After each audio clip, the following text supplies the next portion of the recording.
Greetings and welcome to the Agilatech Lynxari installation video.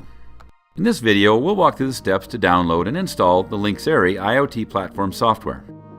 In just a couple of minutes, you can have the system up and running. From Agilatech.com, select the Download menu item to go to the Software Download page. For this demo, we're using a single-board computer with an ARM v7 processor running Linux, so we'll select that as our download option.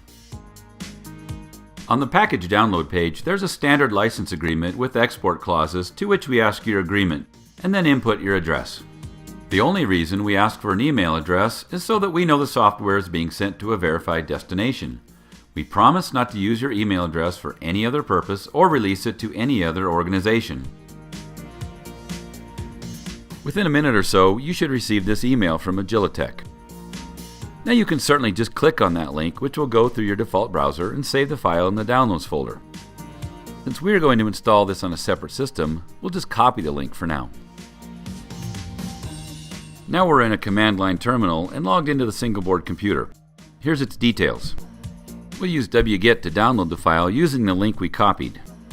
Notice that we'll specify the file using -o.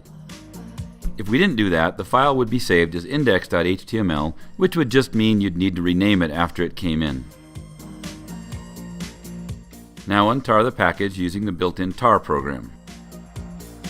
Then cd to the directory and simply run Lynxari straight away. It's that simple. Notice here as Lynxari starts up, it has discovered a device named Mock, which is then powered on. Finally, after everything is started up, we get the confirmation that Lynxari is running with encryption and listening on port 1107. Just to show a remote operation, we'll briefly switch to another terminal on a different machine. We'll use the curl program to make a request. Lynxari requires a username and password for the HTTP REST API, and then we'll specify the base URL. The response is JSON, although it's not formatted pretty.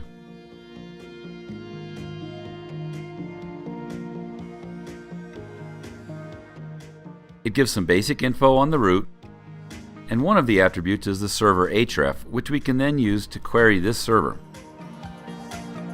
Now the response includes more details about the server itself, which also includes the entities of the server, one of which is a sensor named Mock.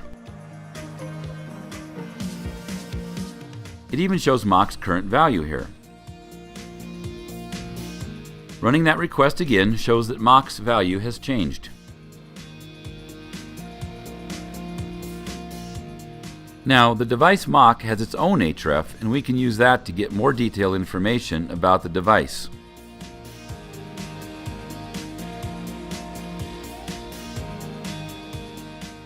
Mock happens to be a Mock sensor, which produces a random number every second.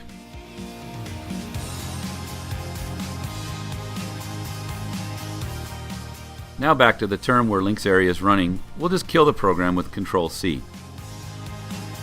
Here I'll briefly explain the directories and files which are part of the platform.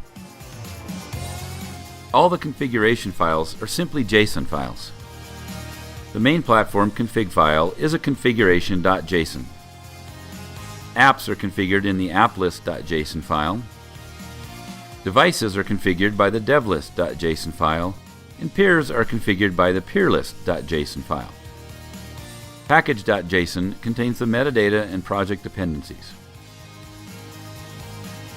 The auth directory contains certificates, credentials, and the product license key.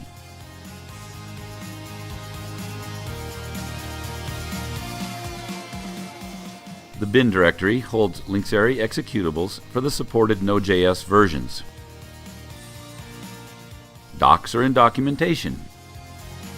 Node modules is the default location for all modules used by Lynxari.